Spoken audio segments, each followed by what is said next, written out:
რუსეთის იმპერია, თავად რუსეთის იმპერია არის უბოროტესი, უსაზიზღრესი, ვიტყვი ასე. მაგრამ ამას თუ ვიტყვი, ბევრი თქვენგანი მომედავება და მეტყვის, ბატონო რაყი, ამის თქმა როგორ შეიძლება ამ ქვეყანაზე, ზოგადად ქვეყანაზე.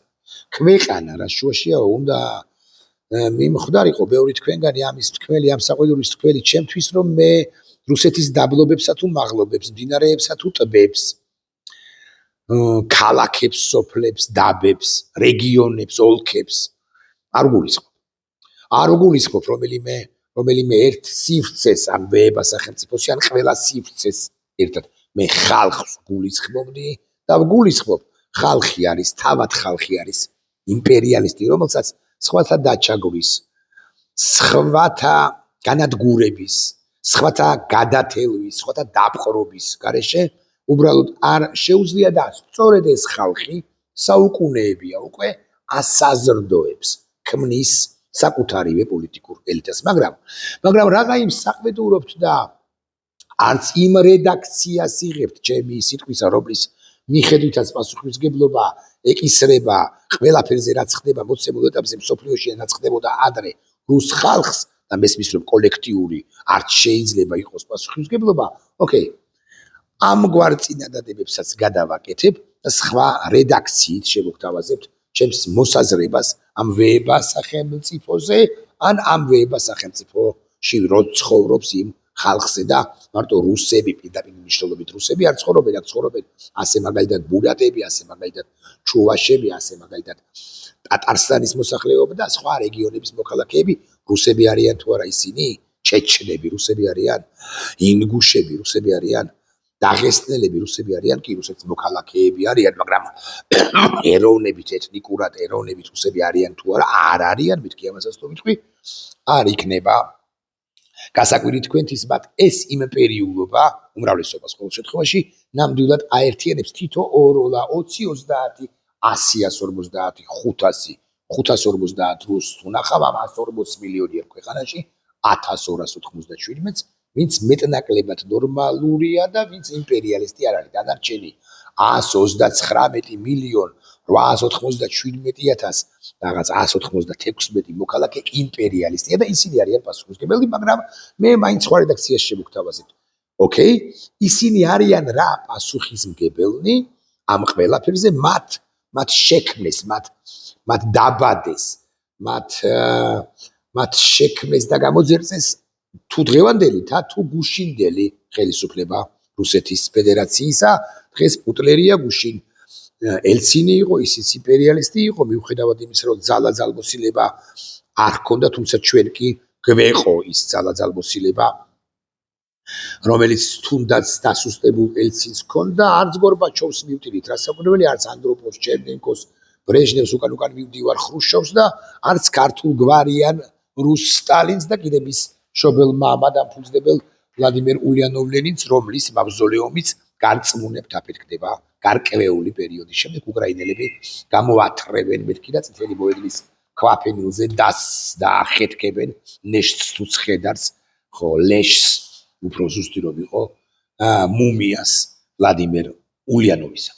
კარგით, ეს მომავალში და ამით ვიხარებთ ყველანი, ვინ არის პასუხისმგებელი იმაზე, რომ რუსეთი არა მხოლოდ ახლა, არამედ წარსულშიც იყო ამგვარი ვინ არის და რუსი ხალხია. მე მესმის, რომ დემოკრატიული არჩევანის შესაძლებლობა მას ჩვენს დროებაში პრაქტიკულად არც არასოდეს ჰქონია.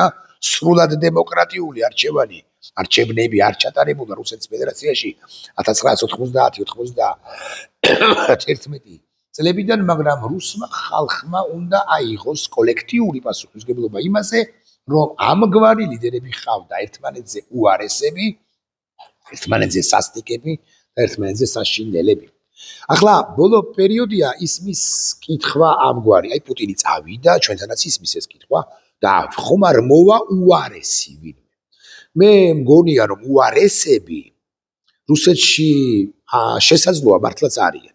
ანუ გაცილებით სასტიკები, გაცილებით მძიმე გადაწყვეტილების მიმღებები, პირები, რომლებიც არა ზეგ, არამედ ხვალვე ისვრიან ატომურ იარაღს, ესვრიან უკრაინას, გაანადგურებენ, ეცდებიან გაანადგურებას და ასე შემდეგ და პუტინი არ მგონია მართლა უარესთა შორის უარესი, მაგრამ საერთაშორისო კონიუნქტურა ის ვითარება, რომელიც ახლა არის შექმნილი მსოფლიოში უკრაინის გარშემო, რაც არის შექმნილი რუსებს მომავალ ხელისუფლებას ერთგვარად დაავალდებულებს და უბიძგებს, რომ ისინი უფრო თავშეკავებულნი იყვნენ მომავალში, ასე მაგალითად უკრაინასთან მიმართებაში და მიუხედავად იმისა, რომ რომელიმე ივანოვი, პეტროვი თუ სიდოროვი შეიძლება უფრო სასტიკიც არის ამ სასტიკეებს, ეს ივანოვი, პეტროვი თუ სიდოროვი საკუთარ სამზარეულოში ან მოდი ასე ვიტყვი, საძინებელში ჩატოვებს, დატოვებს და ყოველ შემთხვევაში უკრაინასთან მიმართებაში იმაზე უფრო მძიმე სასტიკი და საშინელი უბრალოდ განა არამედ ვერ იქნება, ვიდრე არის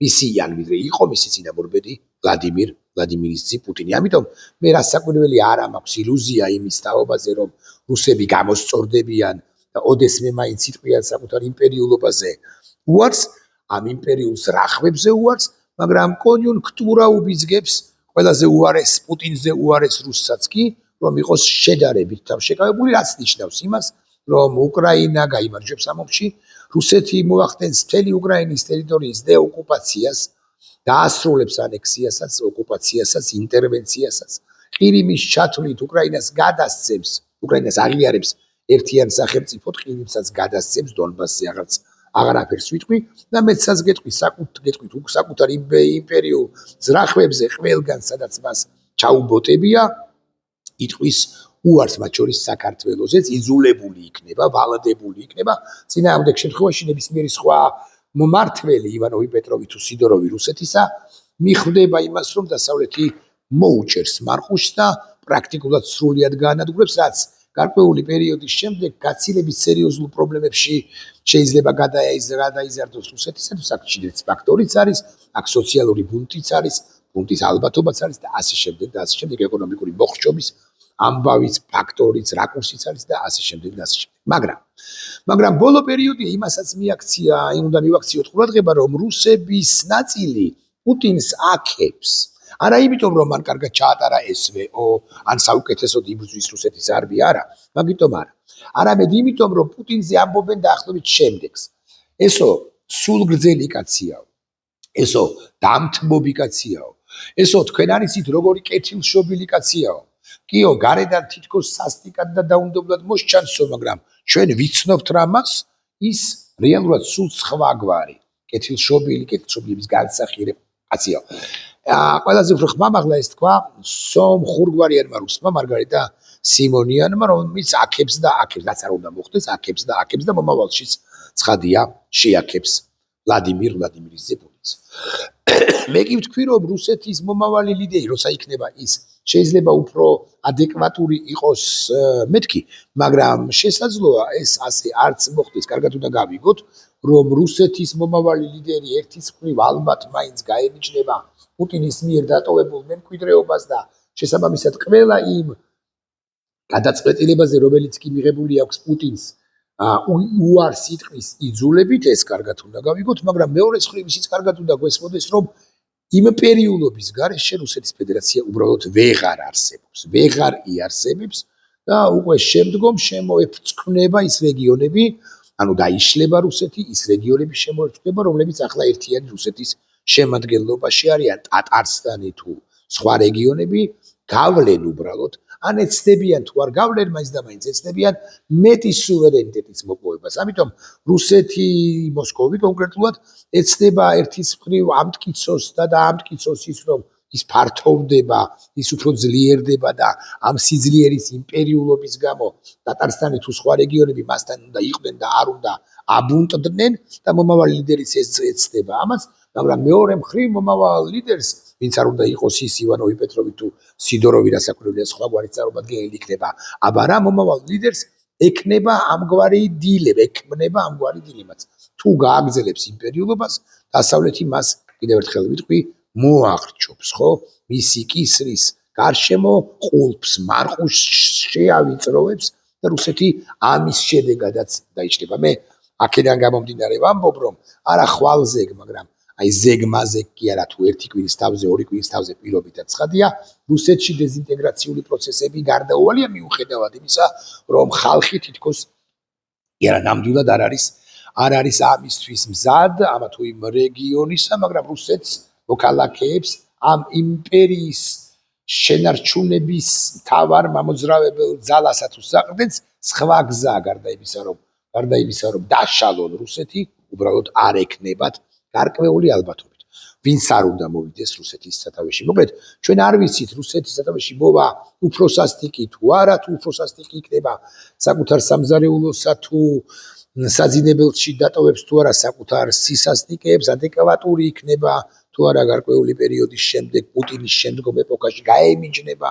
თუ არა პუტინს სხვა გვარი ვერსიის დამტკიცება ბჭყალებში თუ უბჭყალებოდ შეიძლება რომ ვიცოდეთ მაინც რუსეთში მოცემულ ეტაპზე რაც ხდება იმაზე უნდა გავამახვილოთ ყურადღება ალბათ უფრო კერძოდ რუსეთში კატასტროფა იცით თქვენ რომ რეგიონები და ქალაქებია სადაც 5 არა და 10 ლიტრ ბენზინს არიგებენ ყოველდღიურად თითო მოქალაქისათვის ისიც ცოტა გადავაჭარბე ახლა 10 ლიტრა ბენზინი ერთი კვირის განმავლობაში უნდა გეყოსო ეუბნებიან მოქალაქეებს ეს არის რუსეთის მოცემულ ეტაპზე რუსეთის მდგომარეობა დიდხანს აიტანენ ამას რუსები ეროვნებით კი არა რუსეთის მოქალაქეები ვერ გეტყვით სიმართლე გითხრათ ყირიმის ნახევარკუნძული მალე მართლა კუნძული გახდება ანუ მოსწყდება მატერიკს და უკრაინელებისთვის უფრო იოლად მოსახელთებელი მოსაიღლიავებელი მოსანადირებელი იქნება დიახ ყირიმში გადაწყდება უკრაინის ბედიო და ყირიმში როგორც განვითარდება მოვლენები იმის მიხედვით განვითარდება მთელ უკრაინაში ამას რომ ამბობენ ცოდნე ადამიანები ეს ცოდნე ადამიანები ოდნავადაც არაჭარბებენ და ყირიმის მიმართულებით არა დონბასისკენ არამედ ყირიმის მიმართულებით უკრაინას საოცარი უპირატესობა აქვს ამ ფრინავი ჩიტების საშუალებით თუ გამოყენებით ამ ფრინავი ჩიტების აფრენისა და მე დაფრენისა და გამო მოკლედ რუსეთს ძალიან უჭირს არა მხოლოდ რეგიონებში არამედ მოსკოვში პეტერბურგში ცენტრალურ რეგიონებში ძალიან უჭირს და კი არ იმჩნევს პუტინი მაგრამ მეორე მხრივ ან მას ან მის ორეულს თუ ესეთი ხავს მართლაც ეს ნერვიულობა უთუოდ დაემჩნევა გარკვეული პერიოდის შემდეგ უშუალოდ პუტინი რამდენადაც ცნობილია და ასეა გაბაზრებული ვალდაის ბუნკერში იმალება და აი უმრავლეს შემთხვევაში როდესაც თქვენ საჯაროდ გამოსულ პრეზიდენტ პუტინს ადევნებთ თვალყურს უნდა იცოდეთ რომ მაინც ალბათ ორეულია იოლი გასარჩევია მეთქი ტყუილი გამომივა ტყუილი იქნება ეს მაგრამ მცოდნეები აქცევენ ყურადღებას ასე მაგალითად შებერილ ლოყებზე სადაც კი შებერილ ლოყიან პუტინს და ინახავთ იცოდეთ რომ ეს ნამდვილი პუტინი სულაც არ არის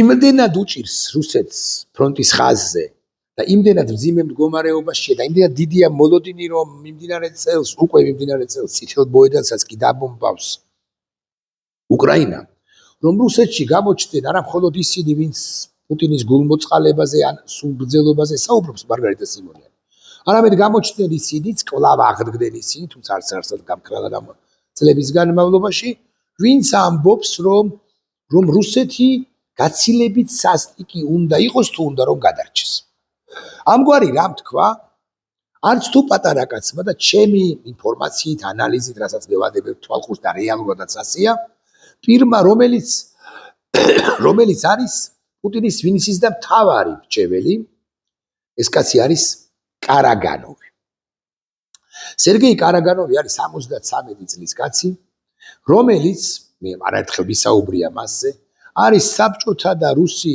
პოლიტოლოგი და ეკონომისტი ისტორიის მეცნიერებათა დოქტორი მთავარი სამეცნიერო ხელმძღვანელი მსოფლიო ეკონომიკისა და მსოფლიო პოლიტიკისა ესე იგი გეტყვით სკოლას რა ქვია ვიშე სკოლა ეკონომიკის მთავარ უმაღლეს სკოლაში ეს კაცი არის იმპერიალისტი რასაკვირველია და ასე შემდეგ არის არაერთი კონფერენციის დამფუძნებელი არაერთი ფორუმის დამფუძნებელი არაერთი ორგანიზაციის იმპერიალისტური ორგანიზაციების დამფუძნებელი და რას რა არ გაუკეთებია რა სისასტიკეები არ უთქვამს ცუდი რამე არ უთქვამს და რა სისასტიკეები არ ჩაუდენია ირიბად რასაკვირველია და ასე შემდეგ ხო და ეს კარაგანოვი რომელიც პუტინის მთავარი მრჩეველია ცოტა ხნის წინ წარსდგა მედიის წინაშე და აქ მე მოვიძიე ზუსტად გეტყვით რამდენ Всех ხნიანი. вас уничтожить? მოდი შევიხდი, ახლა ვიგეტყვით რამდენ ხნიანი. Вы хотите всех вас уничтожить? ვერ ნახულობ. მოკლედ კარაგანოვმა მისცა ინტერვიუ დაახლოებით 1 წუთი ნახევარი გრძელდება, მოვუსმინოთ მას და ვთარგმნოთ გზა იმ მაყურებლისთვის ყოველ შემთხვევაში, რომელიც რუსულს არ ან ცუდად ფლობს. დავაჭიროთ plays. Восстановить страх перед ядерным оружием. Вот Запад испугается. Что если не испугается? თქვენ гинდათ რომ ყველა გავნადგურდეთ, ეს ამას ეკითხება ჟურნალისტი და ნახეთ რას პასუხობს. Вы хотите всех нас уничтожить? Восстановить страх перед ядерным оружием. Вот Запад испугается. Что если- იმისთვის რომ შევაჩეროთ, გავაჩეროთ შიში ბირთვული იარაღის გამოყენებისა, ჩვენ უნდა გამოვიყენოთ ბირთვული იარაღიო, ამას ამბობს პუტინის მთავარი მრჩეველი. Не испугается. Значительной части Европы. ამ შემთხვევაში თუ დასავლეთს არ შეეშინდება, ამ შემთხვევაში რა ხდება? ეს არის კითხვა ჟურნალისტისა. Где вообще на Земле будет безопасно? Погибнут миллионы людей. Боитесь ли вы чего-то? Я почти ничего не боюсь. სად იქნება მსოფლიოში უსაფრთხო რეგიონის, უსაფრთხო სივრცე? მე ვარაფრის არ მეშინიაო, ბევრი ადამიანი და მილიონები დაიღუპებაო და უკვე შემდგომ არის ალბათ თავარი კითხვა ამ ფრიად საინტერესო ინტერვიუდან მონაკვეთი შევოგდა მონაკვეთებს გთავაზობთ ახლა მე. Я думал, что это произойдет через год. Удары по Европе? Удары по ряду европейских стран. როდის მოხდება ბირთვული შეტევა საარა მიმართულებით და ევროპის მიმართულებით დაახლოებით ჩემი აზრით 1 წელიწადში და ევროპის მიმართულებითო ეკითხება ჟურნალისტი და Путин вообще на самом деле какой? Россия? Европе? Удары по ряду европейских стран.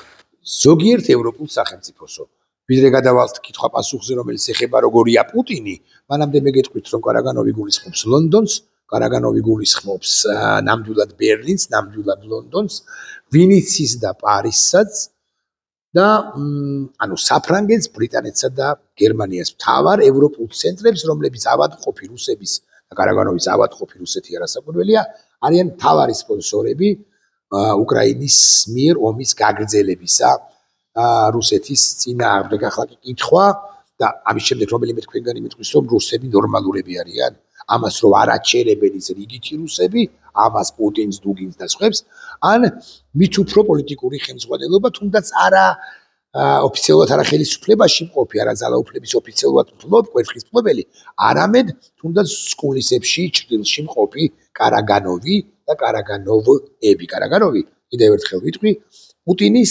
არაოფიციალური მაგრამ მთავარი მრჩეველი ახლა კი კითხვა პასუხი თემაზე როგორია ვლადიმირ პუტინი კარაგანოვის ცხადია კარაგანოვის აზრით А Путин вообще на самом деле какой? Россия может проиграть? Россия может защитить себя, применить ядерное оружие. Это гигантский грех. არ პასუხობს ამ კითხვას, უბრალოდ პასუხობს, მაგრამ ამ მონაკვეთში არ არის მოხვედრილი. როგორია კითხვა, პასუხი კითხვაზე როგორია პუტინი? მერე უკვე კორესპონდენტი ეკითხება, შეიძლება თუ არა რუსეთი დამარცხდესო და კარაგანოვი პასუხობს ასე. დიახ, რუსეთს შეუძლია საკუთარი თავის გამოფიტვა, ის და შიცწივა და გათანგვა, გამოფიტვა და მერე უკვე უფრო საინტერესო პასუხია კარაგანოვისა. Но не применить его – это совсем смертельный грех. და ბირთვული იარაღის გამოყენება ეს იქნება ცოდვაო, რასაკვირველია ვაღიარებო, მაგრამ მისი არ გამოყენება საერთოდაც სასიკვდილო ცოდვა იქნებაო.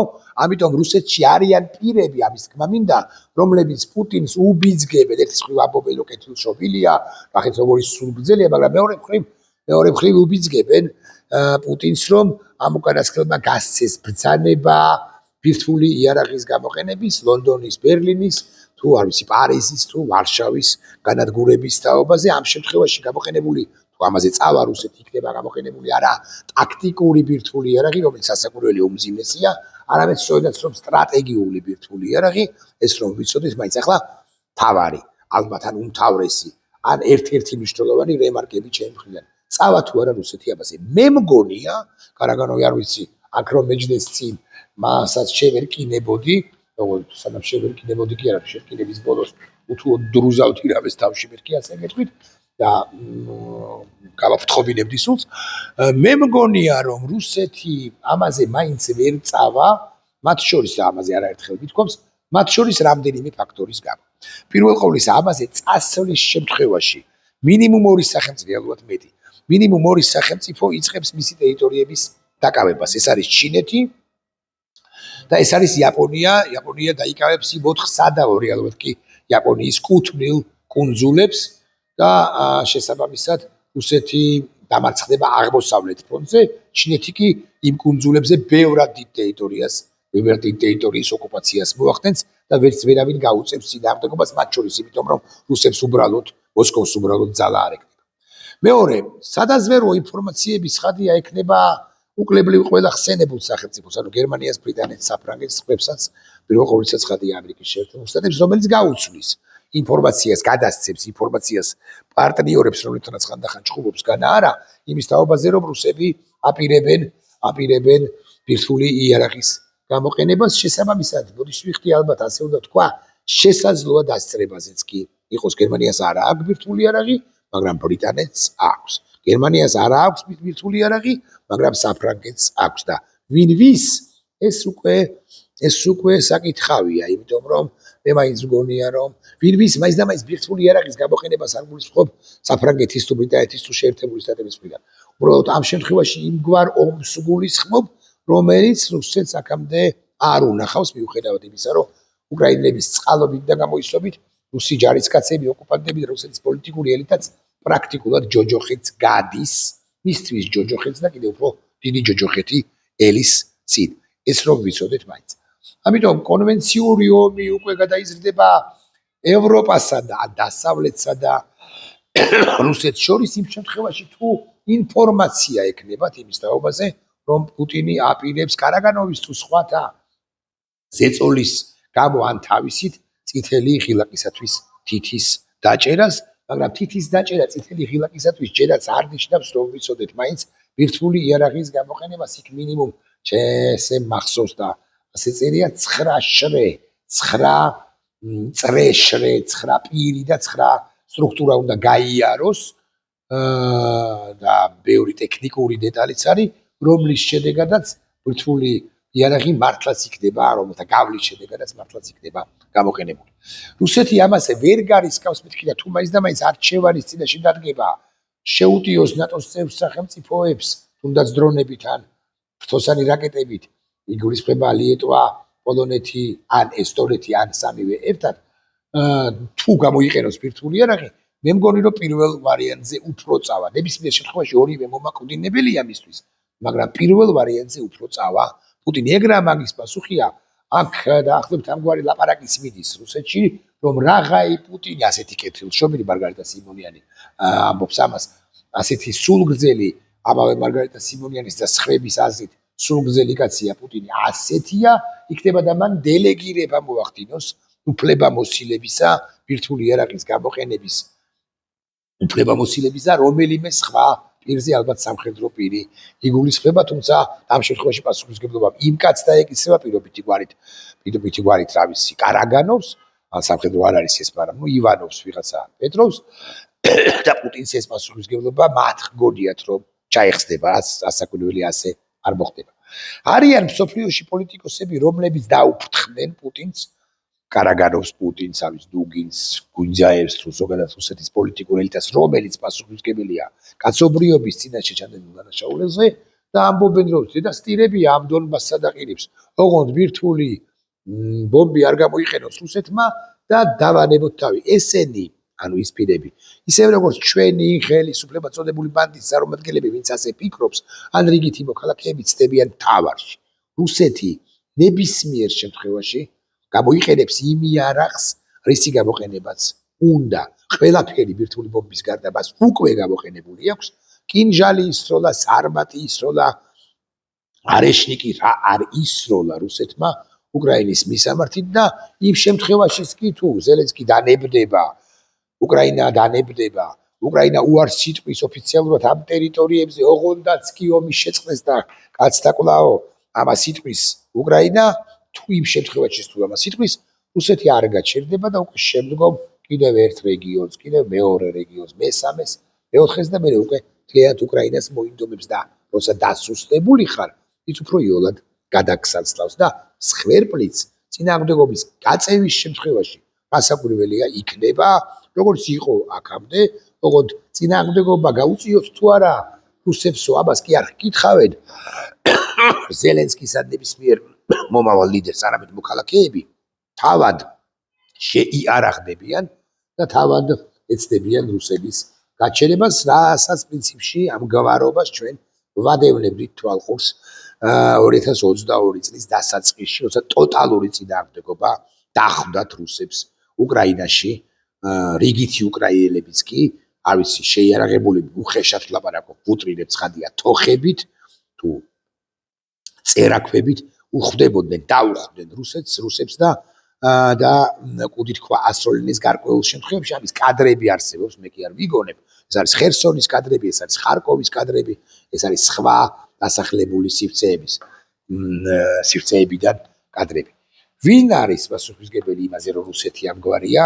ეს არის ბოროტების იმპერია, ეს არის სიკვდილის იმპერია და ხალხია პასუხისმგებელი, მეთქი, მაგრამ კოლექტიური პასუხისმგებლობა არ არსებობს, მეთქვი თქვენ და მე გეთანხმებით, არ არსებობს კოლექტიური პასუხისმგებლობა, რაც საკვირველია.